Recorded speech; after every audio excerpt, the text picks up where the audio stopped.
Hello and welcome to stock watch. मैं हूं शुजा कुरैशी और मैं हूं शहबाज अशरफ। क्या अगले हफ्ते stock market long term investors को एक अच्छा चांस दे सकती है ताकि वो क्वालिटी स्टॉक्स जमा करें?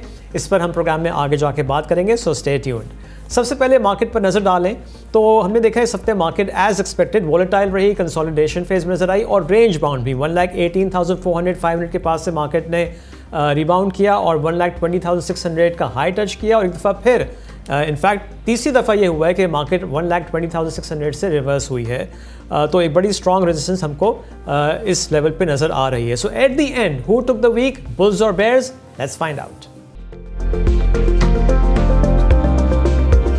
इस हफ्ते bears return to the market और KSE 100 इंडेक्स 546 पॉइंट्स की कमी के बाद 1,19,103 पॉइंट्स पर बंद हुआ। इस हफ्ते के गेनर्स और लूजर्स पर भी नजर डाल लेते हैं। इस हफ्ते सबसे ज़्यादा इजाफा पंजाब ऑयल मिल्स की स्टॉक प्राइस में हुआ जो 35.6% था। रफान मेस की स्टॉक प्राइस में 16.8% का इजाफा हुआ। बन्नू वुलन 11.3%। पाक जेन पावर की स्टॉक प्राइस में 10% का इजाफा हुआ और नेशनल बैंक की स्टॉक प्राइस में इस हफ्ते 8.5% का इजाफा हुआ। टॉप लूजर्स की बात करें तो इस हफ्ते सबसे ज़्यादा कमी नेशनल फूड्स की स्टॉक प्राइस में हुई जो 5.5% थी। लकी सीमेंट 5.1% नीचे रहा। एवियन की स्टॉक प्राइस में 4.4% कमी हुई और मारी पेट्रोलियम की स्टॉक प्राइस में 4.1% कमी हुई और फौजी सीमेंट की स्टॉक प्राइस में इस हफ्ते 4% की कमी हुई। और अब चलते हैं इस हफ्ते की बिग स्टोरी की तरफ। सो इस हफ्ते की बिग स्टोरी थी कि रिफाइनरीज का जो सेल्स टैक्स का पेंडिंग इशू था for many months finally resolve हो गया है। That's very positive news as far as refineries की अपग्रेडेशन इज़ कंसर्न। शहबाज, इसकी वजह से ही हमने देखा था कि वो रुकी हुई भी थी। सो अब हमने पिछले हफ्ते भी देखा था कि रिफाइनिंग स्टॉक्स में तेज़ी थी और इस हफ्ते भी रिफाइनिंग स्टॉक्स काफ़ी बुलिश नज़र आए। तो ये एक पॉजिटिव डेवलपमेंट है as far as the sector is concern. Definitely big positive. अगर आप देखें इस साल का जो सेल्स टैक्स एडजस्टमेंट है for refineries is about 34-35 billion rupees. और गवर्नमेंट क्या कर रही है, इसको फंड कैसे कर रही है? इसको फंड कर रही है थ्रू IFM। जो IFM अभी 4.5 रुपीज़ पर लीटर है, अगर वो सिर्फ 1.5 रुपीज़ पर लीटर इस्तेमाल कर लेगी तो ये सेल्स टैक्स एडजस्टमेंट 35 बिलियन है, ये फंड हो जाएगा।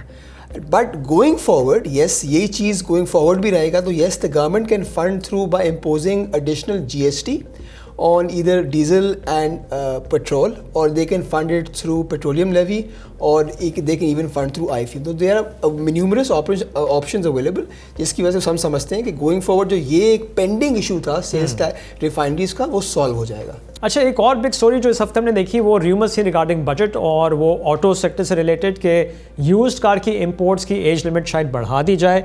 अगेन ये र्यूमर्स थी लेकिन इसने मार्केट में अगर देखें तो ऑटो स्टॉक्स पे काफ़ी नेगेटिव इम्पैक्ट डाला है। सो ये do you see this happening? देखिए, अभी डिटेल डॉक्यूमेंट IMF के उसमें भी ये चीज़ मेंशन थी। They talk about tariff rationalisation and free market, right, free trade rationalisation. तो देयर इज अ पॉसिबिलिटी। देखिए, अभी जो एज लिमिट है जो इंपोर्टेड कार्स अलाउड है वो 3 years है, right. If this is extended up to 5 years, that could be a hit, but this will be specially a hit for small end cars या cars which are under 1000 cc, right. तो possibility तो है, ये हो सकता है। और दूसरा ये भी है कि ओवर द इयर्स जो आपकी इंपोर्टेड कार्स जिसमें ड्यूटी अबाउट 40 to 50% है, वो भी शायद रैशनलाइज हो जाए। तो ये 2 खबरें थी जिसकी वजह से जो पूरा ऑटो सेक्टर था वो नेगेटिव परफॉर्मर रहा आपको ओवरऑल। तो यस, हमें तो वेट करना पड़ेगा बजट का, but there is a possibility, ये पहले भी हो चुका है इन द पास्ट, दोबारा भी हो सकता है। अच्छा, बजट की जहाँ बात करें तो पहले 2 जून की डेट आ रही थी और फाइनली हमने देखा फ्राइडे इवनिंग को, late in the evening government ने ऐलान किया कि जी बजट 10 जून को यानी कि ईद के बाद होगा। सो गवर्नमेंट का ये व्यू था कि हमने कोई कंफर्म डेट नहीं दी थी, तो जो कुछ हमने देखा कि न्यूज़ चैनल्स पे खबरें चली कि जो डिले हो गया और IMF से मुज़ाकरात जो हैं वो पूरे नहीं हो सके, लिहाजा हमने देखा है कि डेट आगे बढ़ा दी। तो गवर्नमेंट का मौक़िफ़ ये है कि हमने 2 जून जो थी वो कंफर्म डेट दी भी नहीं थी। तो खैर अब 10 जून को है वो डेट आ गई है। और जहां हम गाड़ियों की बात कर रहे हैं तो इस हफ्ते होंडा कार के फुल ईयर के रिजल्ट्स अनाउंस हुए और फुल ईयर की अर्निंग्स पर शेयर होंडा कार की 18.97 रुपीज़ रही, which is up about 16% year on year. और इसके साथ कंपनी ने ₹8 का कैश डिविडेंड भी अनाउंस किया। तो results were better than market expectation Honda के। डेफिनेटली आई थिंक रिजल्ट जो होंडा का था was much better than expectations. हमने देखा कि 16% ग्रोथ थी year on year. That was basically because of higher volumes and secondly better gross margins. मगर आप देखें सीक्वेंशियली फोर्थ क्वार्टर में result was much better than expectations because of better margin market expect करी थी 9-9.5% का margin और 11% आया। I think उसका major reason number 1 is higher volume, जिसकी वजह से इकॉनमी में स्केल्स आए। एंड प्रोडक्ट मिक्स में they were able to sell Honda City और हाई एंड होंडा सिटी, जिसके मार्जिन्स बेहतर होते हैं। तो ये 2 रीज़न से इसकी वजह से मार्जिन्स रिजल्ट आपका काफ़ी बेहतर आया। अच्छा, जहाँ हम ऑटोज़ की बात कर रहे हैं तो साज़गार इंजीनियरिंग ने अपनी कॉर्पोरेट ब्रीफिंग भी इस हफ्ते की और वहाँ पे कुछ इंपॉर्टेंट इन्फॉर्मेशन सामने आई है। हमने पिछले दफ़ा भी डिस्कस किया था कि साज़गार के जो नंबर्स है, सेल्स के नंबर्स अप्रैल के काफ़ी कम थे, उसका रीज़न भी सामने आ गया। तो थोड़ा इस पर ब्रीफ कर दें। लेकिन डेफिनेटली एक अच्छी बात है कि साज़गार की जो मैनेजमेंट है बहुत ऑप्टिमिस्टिक है, राइट। एंड हमने देखा कि लास्ट मंथ अप्रैल में जो सेल्स वो डाउन 42%। उसके 2 रीज़न तो हमने पहले भी डिस्कस किए। नंबर 1 वाज दैट कि यस जो रोड क्लोजर्स थे, ब्लॉकेट्स थी रोड में। नंबर 2 इन्होंने अभी रिसेंटली एक नया फेसलिफ्ट लॉन्च किया, तो पीपल आर वेटिंग, या फेसलिफ्ट की वजह से थोड़ी सेल्स स्टॉप हो जाती हैं। But yes they are very confident. वो ये कह रहे हैं कि आप नंबर जो आपने अप्रैल में नीचे देखा है वो मई और जून में बहुत बेहतर आएगा और which will be better than market expectations. और दूसरी बात, yes they are not very worried about कि जो टैरिफ पॉलिसी आ रही है, वो कह रहे हैं उसका इतना बड़ा इम्पैक्ट नहीं होगा। We will be able to cater that, तो वी आर वेरी ऑप्टिमिस्टिक। और yes they have disclose their capex plan. जो पहले इनका कैपेक्स था अबाउट 4.5 बिलियन का, वो इसको अब लेके जा रहे हैं 11.5 अरब पे। तो येस यू कैन इमेजिन कि यार वो क्या क्या चीज़ें कर रहे हैं और क्या क्या गाड़ियाँ लॉन्च करेंगे। तो येस सबसे इंपॉर्टेंट ये है कि इलेक्ट्रिक व्हीकल्स की तरफ जा रहे हैं। Of course they are moving towards electric vehicles, hybrid की तरफ तो ऑलरेडी हैं, प्लग इन की तरफ जा रहे हैं। तो येस जो नई पॉलिसी भी आएगी ईवी की, वो उनके लिए फ़ायदेमंद हो सकती है। और येस उनको ये भी मालूम है कि जो इनको ड्यूटी रिलैक्सेशंस मिलती हैं बिकॉज ऑफ ग्रीनफील्ड स्टेटस, वो टर्मिनेट हो जाएगा by June 2026। So they are very optimistic. Yes the margins will be lower but the profitability might be higher because of higher volumes. Right.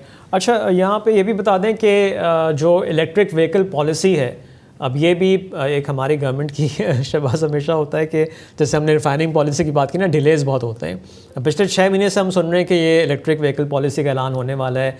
अब पिछले हफ्ते भी जो एक मिनिस्टर उन्होंने कहा था कि अगले हफ्ते वज़ीर आज़म साहब जो हैं वो ये इलेक्ट्रिक व्हीकल पॉलिसी का ऐलान कर देंगे। अब पूरा हफ्ता ख़त्म हो गया और हमने वो ख़बर नहीं देखी। सो लेट्स सी कि कितनी जल्दी इस पे काम होता है, बिकॉज साज़गार एज शहबाज ऑल्सो मेंशन के उन्होंने अपनी कॉर्पोरेट ब्रीफिंग में कहा कि वो इलेक्ट्रिक व्हीकल्स भी जो हैं वो असेंबल करने जा रहे हैं, वो नेक्स्ट ईयर से शुरू हो जाएंगे। बिल्कुल। अब हम चलते हैं अपने गेस्ट की तरफ। आज हमको ज्वाइन कर रहे हैं शारिक खान, जो EVP और हेड ऑफ सेल्स हैं at JS global capital. Shariq, welcome to the show. Thank you so much Shuja, thank you for inviting me. अच्छा शारिक, हमने देखा है कि इस हफ्ते भी मार्केट वॉलेटाइल रही, रेंज बाउंड रही और 1,20,600 जो एक बड़ा इंपॉर्टेंट रेजिस्टेंस और स्ट्रॉन्ग रेजिस्टेंस लेवल है, उससे ऊपर वो नहीं क्लोज हो पा रही है। तो उसके क्या रीजंस हैं? क्या बजट की अनसर्टेनिटी है या कोई और रीज़न है? जी बिल्कुल शुजा, यहाँ पे 2 चीज़ें जो है वो मार्केट ट्रैक करती हुई आपको आने वाले टाइम के ऊपर नज़र आएगी।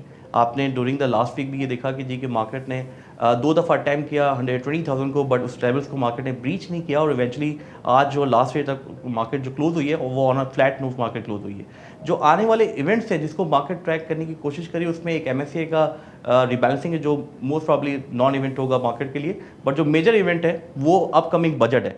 जो अपकमिंग बजट के अंदर जिस तरीके से गवर्नमेंट ऑफ पाकिस्तान जो है वो टैक्स मेजर्स लेने के लिए जा रही है, उसके ऊपर मार्केट को थोड़ा सा कंसर्न्स हैं, थोड़ा इन्वेस्टर जो है वो यहाँ पे शाय हैं और इसी वजह से जो है आपको मार्केट जो है वो 120,000 के जो लेवल को ब्रीच करती नजर नहीं आ रही है। अच्छा शारिक, अब नेक्स्ट वीक जो है वो रोल ओवर वीक भी है और हम देखते हैं कि हर दफ़ा रोल ओवर वीक में प्रेशर आता है जब फ्यूचर पोजीशंस जो हैं वो जून में शिफ्ट होंगी। तो और प्लस एक शॉर्ट वीक होगा, 28 मई की छुट्टी अनाउंस हो गई है। तो आप क्या समझते हैं कि अगर मार्केट नीचे आती है तो कहाँ सपोर्ट मिल सकती है? ओके, ओवरऑल अगर शुजा अगर आप बात करें तो मीडियम टर्म में we are bullish in the market. As far अगर आप शॉर्ट टर्म की अगर आप बात करें तो शॉर्ट टर्म में येस यू आर राइट कि नेक्स्ट वीक के अंदर जो है वो रोल ओवर वीक है। तो मार्केट जिस तरीके से अभी फिलहाल कंसोलिडेशन फेस में आपको नज़र आ रही है पिछले कोई 3-4 महीने से, अभी भी आपको मार्केट फिलहाल फॉर टाइम बीइंग इसी कंसोलिडेशन फेज में रेंज बाउंड एक्टिविटी आपको मार्केट में नजर आएगी। इन जनरली अगर आप देखें तो मार्केट का जो सपोर्टिंग एरियाज है वो अराउंड कोई 1,14,500 और 15,000 के लेवल के ऊपर मार्केट को शॉर्ट टर्म के अंदर सपोर्ट है, और जो रेजिस्टेंस जो मार्केट को नजर आ रही है वो कोई 1,22,000 के करीब मार्केट, 1,21,500 1,22,000 के करीब मार्केट को रेजिस्टेंस नजर आ रही है। जब तक मार्केट 1,22,000 के लेवल को ब्रीच नहीं करती थी तो मार्केट इन लेवल्स के ऊपर फिलहाल फॉर टाइमिंग ट्रैप आएगी और इस लेवल के ऊपर आपको ट्रेड करती हुई नजर आएगी। अच्छा शारिक, एक और चीज़ भी है और जो trigger I think market next wait कर रही है वो सर्कुलर डेट रेजोल्यूशन है ना। उसके वाले से भी खबर आई थी कि बैंक्स आर ऑन बोर्ड, और ये भी खबरें आई अखबारात में कि जी इवन IMF ने गो अहेड दे दिया है, लेकिन अब तक हमने कोई डिसबर्समेंट नहीं देखी है। तो आपके ख्याल में कि जो डिले है उसके वजह से भी थोड़ा मार्केट रुक गई है? एनर्जी रिफॉर्म्स के ऊपर गवर्नमेंट का फोकस है, स्ट्रक्चरल रिफॉर्म्स के ऊपर जो फोकस है, तो यस इसके ऊपर फिलहाल फॉर टाइम बिंग क्लैरिटी नहीं है कि जी के वो इस फिस्कल ईयर के अंदर आपको रिलीज हो रहे हैं फंड्स जिस तरीके से कमिटमेंट्स थी, और या अगले फिस्कल ईयर के अंदर कहीं पे आपको रिलीज होते हुए फंड्स नजर आएंगे। तो at the moment I guess के जी के थोड़ा सा इसके ऊपर क्लैरिटी नहीं है, बट गवर्नमेंट ऑफ पाकिस्तान जो है वो इसके ऊपर फोकस कर रही है, और आई गेस के आपको जल्दी इसके ऊपर जिस तरीके से डेवलपमेंट होंगी सर्कुलर डेट के ऊपर, एनर्जी रिफॉर्म्स के ऊपर जिस तरह डेवलपमेंट हो रही हैं, तो मुझे लगता है ये कि आने वाले टाइम के ऊपर इसके ऊपर आपको ये सर्कुलर डेट के ऊपर रेजोल्यूशन जो है वो नजर आएंगे। अच्छा शहबाज, सर्कुलर डेट की रेजोल्यूशन ज़ाहिर हो तो जानी है, जो ख़बरें हैं वो ये हैं कि बैंक्स ने अपना जो है वो कंसेंट दे दिया है अब थोड़ा, लेकिन थोड़ा डिले हो गया है, क्योंकि पहले ये था कि शायद मिड में तक फंड्स रिलीज़ हो जाएंगे, लेकिन अब वो चीज़ हमको होती हुई नज़र नहीं आ रही, कुछ डिले है। एंड दैट इज़ वाई हम देखा है कि जो इंडेक्स के हैवी वेट स्टॉक्स हैं लाइक OGDC PPL, जो basically oil and gas sector जो बेनिफिट करेगा जब उनको फंड्स मिलेंगे, वो वहाँ पे हमको सेलिंग नज़र आई थोड़ी, इसकी वजह से भी मार्केट नीचे आ गई है। तो वाई डू यू थिंक कोई डिले हो सकता है? देखिए, आई think investors should focus yes कि यार बैंक से कंसेंट आ गया है, अब it's probably a timing thing, right? वो इस बजट में आता है या नेक्स्ट बजट का पार्ट बनता है, but this has to happen because अगर आप देखें गवर्नमेंट का फोकस और IMF का फोकस दोनों एनर्जी रिफॉर्म्स में है, और आपको पता है कि सर्कुलर डेट का जो अबाउट 2.4 ट्रिलियन का जो अमाउंट है वो उनको रिजॉल्व करना है partially through probably this new सकूक इशूस या conversion of old debt into new debts. तो ये होना तो है, I think investors should wait and then, अब एग्जैक्टली नहीं पता कि कब हो पाएगा, ऑफकोर्स इसकी वजह से आई थिंक हम लोग ये भी वेट कर रहे हैं वो ये चीज़ तो हो गई है, अब डिस्बर्समेंट क्या होगी। तो आई थिंक अगर आप देखें ओवरऑल जो वैल्यूएशंस हैं PPL OGDC की, they very attractive, right? Just hold on to those positions and wait for the disbursement. अच्छा शारिक, ये बताइए कि अब गोइंग फॉरवर्ड आपके टॉप पिक्स क्या होंगे? अगर इकोनॉमिक एक्टिविटी आपको इंप्रूव होती हुई नजर आएगी तो कंस्ट्रक्शन सेक्टर के अंदर आपको थोड़ी सी इंप्रूवमेंट नजर आएगी। इवेंचुअली इसी तरीके से जो फार्मास्यूटिकल कंपनीज हैं उनके मार्जिन्स अभी भी इंटैक्ट हैं, तो आपको उन कंपनीज के अंदर थोड़ा सा आपको अपसाइड नजर आ सकता है। गोइंग फॉरवर्ड जो हाई अर्निंग स्टॉक्स हैं वो भी मुझे लगता है कि लाइमलाइट जो इन्वेस्टर्स के रिडार में जो है वो लाइमलाइट के अंदर रहेंगे। इसी तरीके से अगर फाटा और पाटा के ऊपर अगर जो टैक्स एग्जेम्पशंस है अगर उसके ऊपर विड्रॉल आती हैं तो वो आपको स्टील सेक्टर के अंदर भी थोड़ी सी आपको मूवमेंट जो है वो आती हुए टाइम के ऊपर नजर आ सकती है। अच्छा शारिक, अगर गोइंग फॉरवर्ड बजट के हवाले से जो भी कंसर्न्स हैं, अगर कोई नेगेटिव सरप्राइज नहीं आता स्टॉक मार्केट के हवाले से, तो डू यू सी कि मार्केट जो है वो नए हाइज फिर की तरफ जाएगी? बिल्कुल डेफिनेटली, अगर यहाँ से बजट में किसी किस्म का कोई नेगेटिव सरप्राइज नहीं आता रिगार्डिंग द स्टॉक मार्केट, कोई अगर CGT में किसी तरह चेंज नहीं आता या कॉर्पोरेट टैक्स रेट में कोई चेंज नहीं आता, तो फिर यहाँ से आप दोबारा से मार्केट जो है वो अपने जो रेजिस्टेंस लेवल है मार्केट उसको ब्रेक करती हुई नजर आएगी, जिसमें आप एक्सपेक्ट कर सकते हो कि आने वाले टाइम के ऊपर शॉर्ट टर्म में आप 7 से 10% का फिर इंक्रीज देखते हैं, विच इज़ अराउंड कोई 130,000 133,000 के लेवल के ऊपर। Okay Shariq, thank you very much. Okay जी, थैंक यू। क्या ये वीडियो आपको अच्छी लगी? अभी सब्सक्राइब करें और बेल आइकन पे क्लिक करें।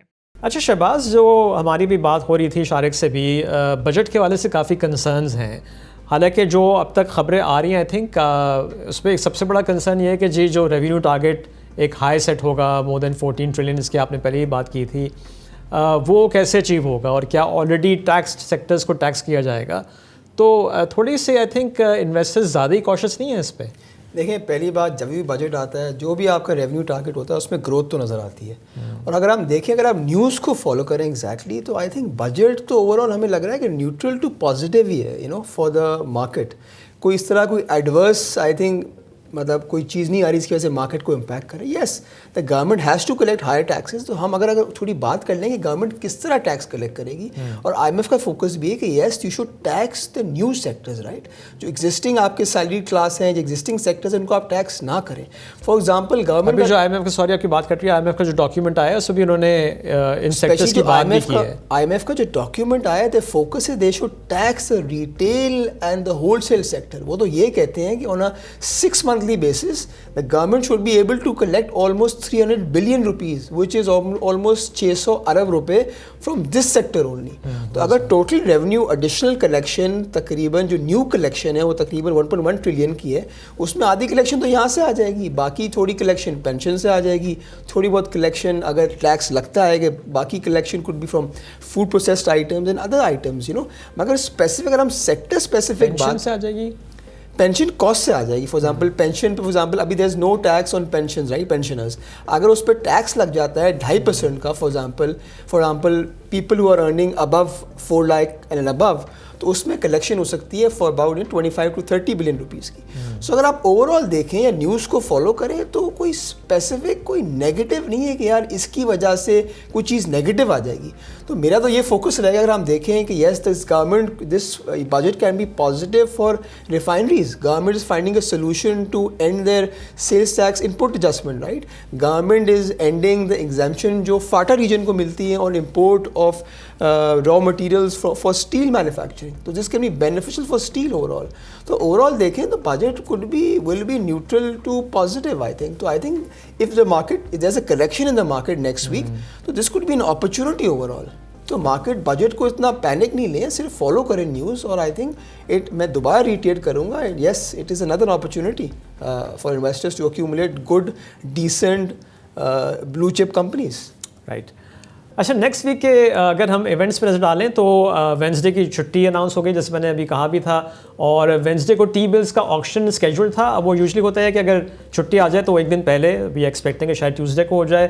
फिर थर्सडे को एज़ यूजुअल फॉरेस्ट रिजर्व का डेटा आएगा और PICT का रिजल्ट भी है। और फ्राइडे को ऑफकोर्स जो वीकली इन्फ्लेशन का डेटा आता है। Let's move to candle talk. अच्छा, कैंडल टॉक में मुझे आज ज़्यादा बात करने की ज़रूरत नहीं है। जो हमने शारिक से बात की उन्होंने लेवल्स बता ही दिए हैं। रेजिस्टेंस अगेन बहुत स्ट्रॉन्ग है 1,20,600 के पास, और 1,21,000 या 1,22,000 जैसे शारिक कह रहे थे। इससे ऊपर क्लोजिंग आ जाती है तो फिर वहाँ से इंडेक्स नए हाइज दिखाएगा, और जैसे शारिक ने कहा था कि वहाँ से 7 to 10% का वो गेन एक्सपेक्ट कर रहे हैं। On the down side again जो एक छोटी सपोर्ट अब कह लें वो 1,18,000 पे, जैसे मैंने पिछले हफ्ते भी कहा था कि हमको नज़र आ रही है। और अगर वो टूटती है तो फिर 1,16,000, जहाँ से जब इंडेक्स ने एक बड़े जंप के साथ खुली थी, जो इंडिया पाकिस्तान की टेंशन जब खत्म हुई थी और वहाँ से थोड़ी सी रिवर्स हुई थी, तो 1,16,000 पे अच्छी सपोर्ट मिली थी। तो फिर वो भी एक सपोर्ट हमको नज़र आ सकती है। तो ऑफ कोर्स वही लेवल्स हैं 1,15,000, 16,000, और वहाँ पे मार्केट में एक अच्छी सपोर्ट हमको नज़र आ सकती है। तो इन्हीं लेवल्स को देख के मार्केट में काम करना चाहिए। Let's move on to expert stake. ना शहबाज ने काफ़ी इस पे बात कर ली है, और उन्होंने बजट के वाले से भी शहबाज तो न्यूट्रल टू पॉजिटिव ही इम्पैक्ट देख रहे हैं। But on the short term की बात की जाए, अगले हफ्ते की बात की जाए, तो आपका क्या व्यू है? आई थिंक मेरा व्यू है कि yes market will again consolidate. Budget probably जो नेक्स्ट वीक था, अब एक हफ्ते डिले हो गया, ईद के बाद हो गया है। So yes people will follow budget news and then they will react accordingly. तो yes I think market will remain jittery in the short term at least, but this could be an opportunity अगर market की दोबारा कोई correction आती है of whatever percentage points, so I think that could be another opportunity. So yes, short week है, role over week है। अगर roll over की हम बात जो आपने अभी पहले भी करी थी कि अराउंड अगर हम देखें टोटल जो पोजीशन है फ्यूचर की इज़ अबाउट 31-32 बिलियन की जो ओपन पोजीशन है, और उसमें जो मेजर स्टॉक्स हैं ऑफकोर्स उसमें OGDC, PPL, PSO and DGKC हैं। तो yes we might see some pressure in these stocks and other overall because roll over week. But yes तो कंसोलिडेट ही मेरा व्यू है कि market will consolidate next week. I think एक और चीज़ मैं बता दूँ इन्वेस्टर्स को, नेक्स्ट वीक सिस्टम ने अनाउंस कर दिया है कि वो स्टॉक स्प्लिट की वजह से उसके जो थर्सडे फ्राइडे होगा वो ट्रेडिंग नहीं होगी in ready and future market. उसकी ट्रेडिंग रिज्यूम होगी फ्रॉम मंडे ऑनवर्ड्स, 2 जून से। 2 जून से होगी। अच्छा, I tend to agree with Shahbaz, और मैं भी समझता हूँ कि अगला हफ्ता चूँकि एक तो शॉर्ट वीक है, 4 ट्रेडिंग सेशंस होंगे, 28 तारीख की छुट्टी है, प्लस फ्यूचर्स रोल ओवर का प्रेशर होता है वो हमको नज़र आएगा। और फिर फॉलोइंग वीक भी शायद शॉर्ट हो जाए बिकॉज उस वीकेंड पे ईद आ रही है।